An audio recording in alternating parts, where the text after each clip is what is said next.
மருதமலைக்கு நீங்க வந்து பாருங்க, ஈசன் மகனோடு மனம் விட்டு பேசி பாருங்க, தீராத வினைகள் எல்லாம் தீர்ந்து போகுங்க.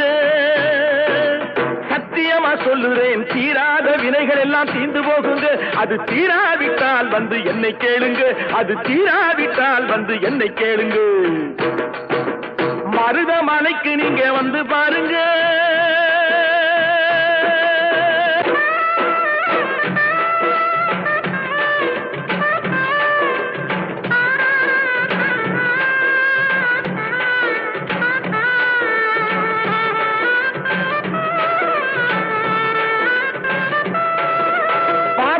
சிவனாரும் மிதிச்ச மலை, இங்கு பாம்பாட்டு சித்தர் வந்து வசிச்ச மலை.